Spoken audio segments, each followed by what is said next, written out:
Is Nintendo really hiding so many secrets? And is playable Princess Zelda one of them?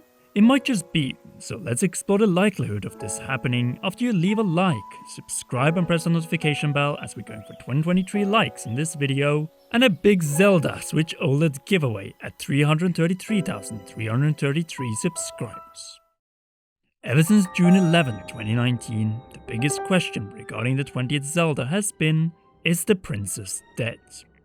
E3 2021 pushed even further towards this conclusion, but then we received the trailer following the title reveal trailer, creating a lot of confusion as the sequences presented were so out of order along with brand new art of Zelda and her new Sheikah Slate, that we once again have to return to the possibility of Zelda being short-haired because she has playable sections in Tears of the Kingdom.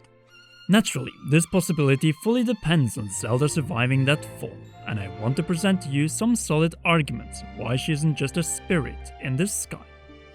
The first is the callback of her fall, which is a literal recreation of the first Zelda in the timeline's fall in Skyward Sword from the sky to the surface, upon which she didn't die but instead went on a mini-quest of her own across the 3 provinces and 3 springs of the goddess. So much so that we even saw this quest take place in the credits of the game. Hence, in my eyes, this fall doesn't indicate that Princess Zelda is dead, but rather that she, just like Ganondorf, is prepared for a far bigger role in Tears of the Kingdom.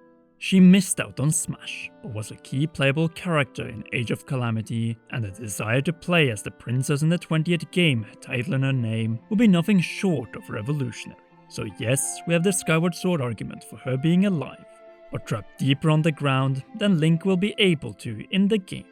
On top of that, the latest trailer and art gave us another clue, since what was Zelda's power prior to her awakening in Age of Calamity?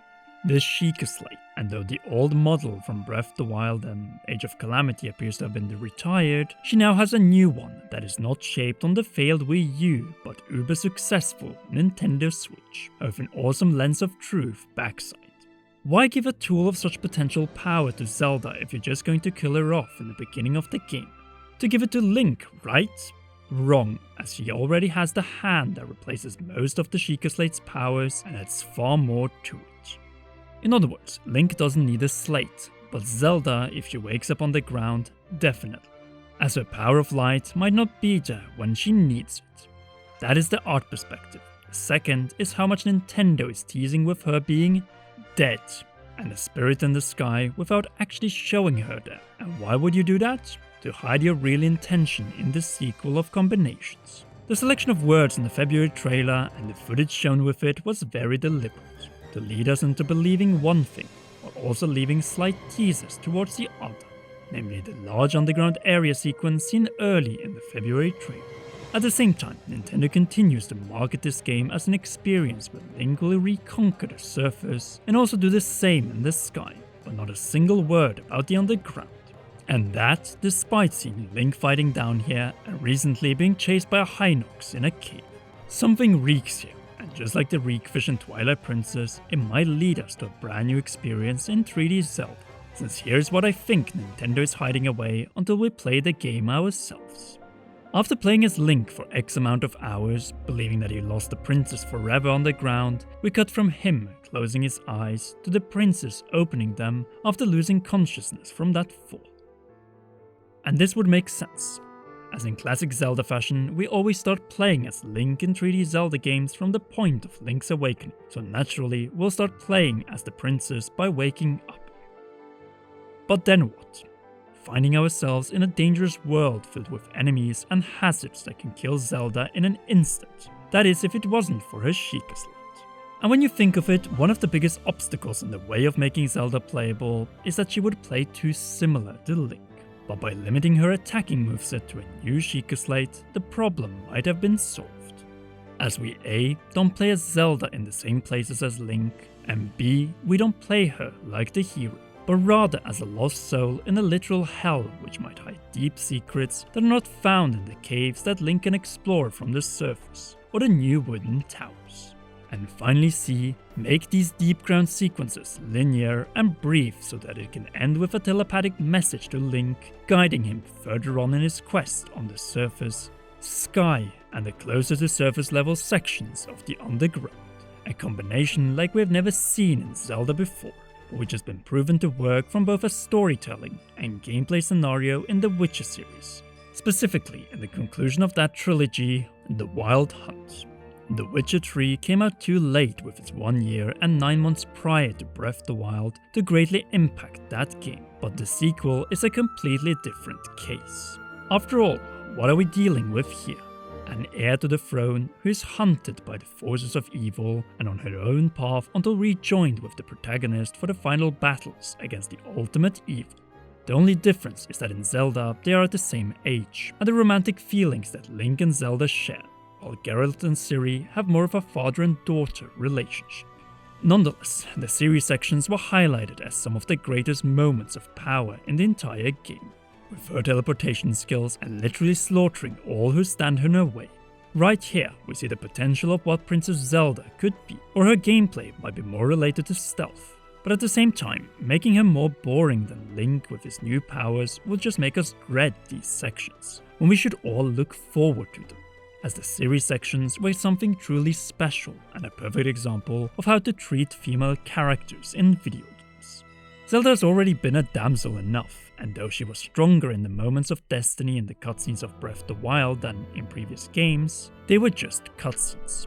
Now she could be the first playable character beside Link and show what she is truly made of, as we control her and the new Sheikah Slate's abilities.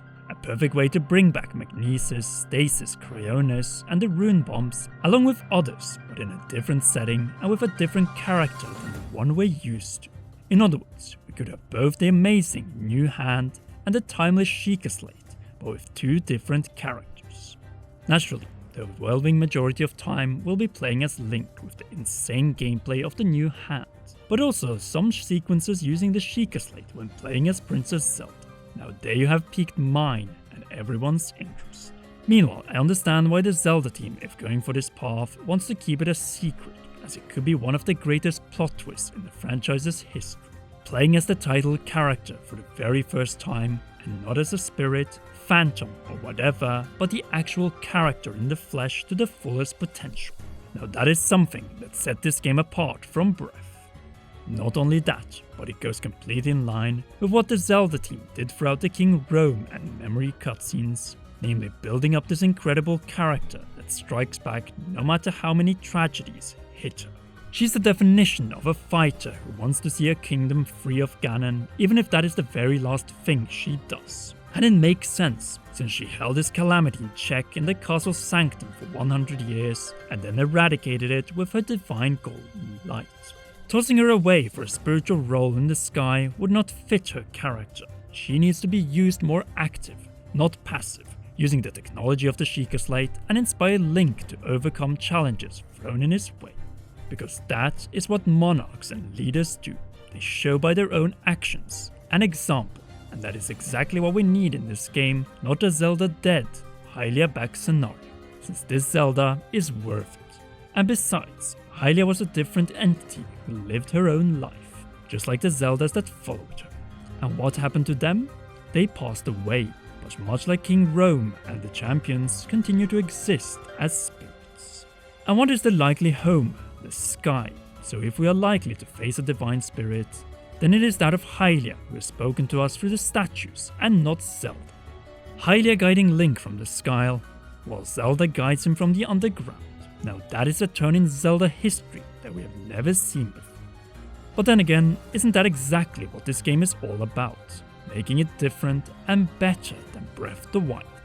What we have outlined here is only one way of making this the new standard for the franchise when it comes to both gameplay and story. Breath of the Wild had the story of Zelda, but no gameplay, so it speaks for itself what Tears of the Kingdom should deliver. This haircut and now the Sheikah Slate could mean far more than we could possibly imagine, and we will not know fully how big it is until we play the game ourselves, since I'm sitting with a feeling that she might face Ganondorf once again with Link, but this time combined they are far stronger than in that cave. Now then, after presenting this case, what do you think of Princess Zelda in Tears of the Kingdom? Will she be playable, or will she be cast away to let Link and the light of the sky shine even brighter? Sign off in the comment section down below.